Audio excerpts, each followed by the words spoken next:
Today, we are going to be talking about 6 or 7, I don't know how many. We're going to be talking about some bad habits that we've all dealt with that are hindering you from making the best music you could possibly make. Every one of these things is definitely something that I had to overcome in my trajectory in my music career and in my trajectory with the quality of the music that I was making. And every single one of these things is something I had to find a solution to in order to get where I am today. Man, what I would have given for this video when I was like 20 years old. Okay, so the first thing is something that I think all of us have fallen into the trap of, and that is just wanting that kick drum to slam the hardest, or that 808 to slam the hardest, that bass to be the thickest possible, those guitars to be just the most intense and the heaviest. You could fill in the blank with whatever. Wanting something in your music, your productions or your mixes to be the most X. Doesn't even matter what it is. What's so incredibly easy to fall into the trap of with this kind of stuff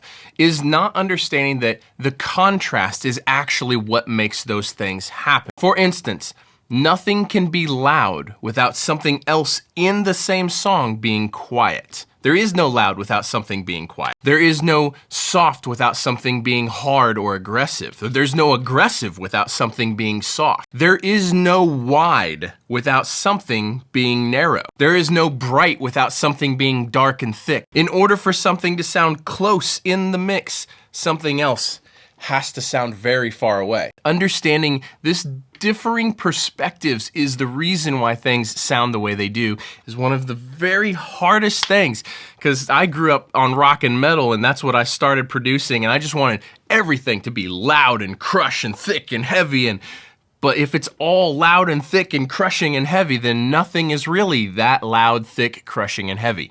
Contrast is very important in production and in mixing. You should do this when you're recording and laying out the arrangements, and you should do this when mixing. So I'm getting ready to head to NAMM in California, in Anaheim, and I am a little bit late for the airport, so I'm gonna take you guys along with me on the journey. We're gonna talk about these other 5, 6, however many other things. We're gonna talk about that on the way. Let's go. I left and forgot a hat. How do I forget a hat? Me, of all people.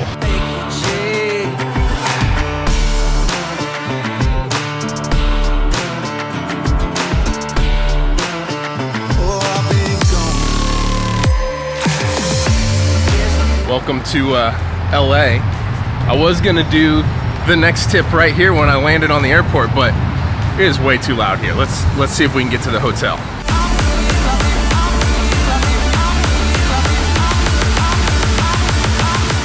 Okay, finally found my hotel room. So let's talk about the second most important thing. It's been a long, long day. The second most important thing is your monitoring volume. This is a thing that I got wrong for a long time. I see people get wrong all the time. Monitoring too loud. Now there's a couple things wrong with this. One, everything sounds bigger and more impressive. Everything hits harder when you're monitoring too loud. So you have a distorted perception of what's actually happening in your mix if you're monitoring too loud. Same goes for the production phase. If you're recording and it's just absolutely ripping in the control room, you might think that those drums hit way harder than they do and would maybe lead you to not go after a better drum sound because the monitors are too loud.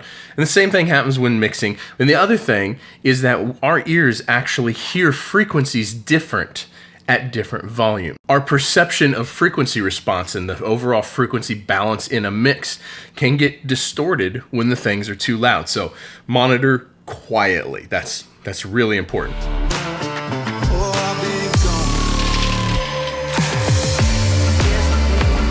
Starbucks. They maybe misspelled my name. Oh, this is a good spot. The next thing that can have a massive impact on your music is microphone placement. I think this is something, we all know that this is important, but I think that this is something that is kind of overlooked a little bit. Because moving a microphone 1 single inch like this can have a much more drastic impact than what EQ you use or what preamp you're using, or it's such an enormous impact. And I think that we all could pay more attention to microphone placement and to really just nailing that placement. And the better your raw tracks are, the better the potential for the mix can be. You know, one of the things that I used to do when I was first starting out, I would have the drummer, if I had a full band session, I would have the drummer come in the night before. I wouldn't charge them for this studio time. And we would take however much time it took to set drums up and dial in the tones and the microphone placements until I was happy.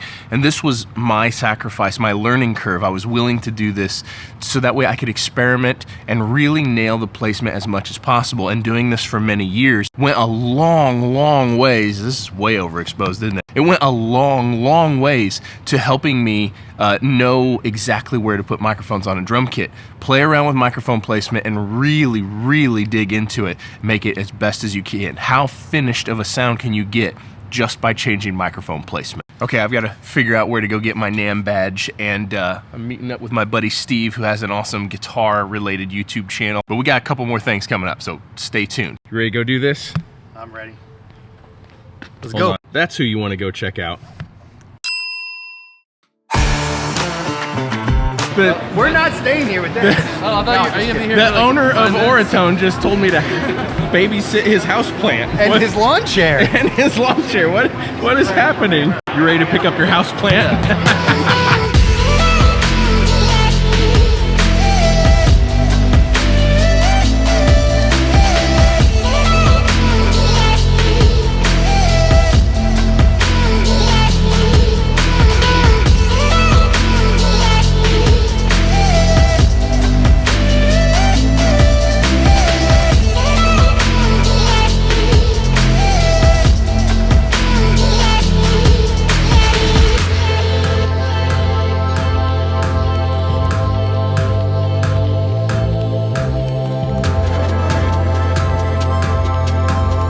The next one, and I feel kind of weird talking about this, is messy work environments. Messy work environments, cluttered work environments can really hinder your creativity and really hinder your energy, your willingness to, your stamina, your willingness to just keep working and keep grinding. So clean your room.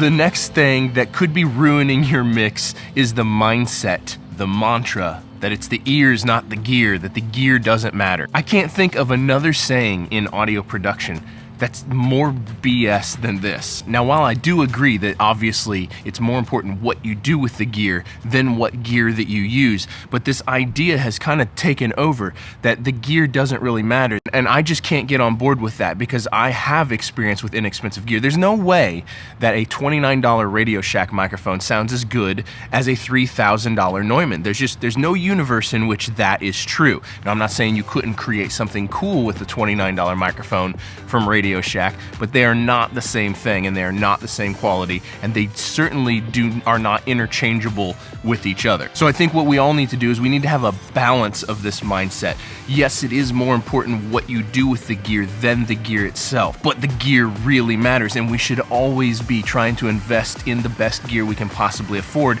that accomplishes the goal that we are after in the best way possible.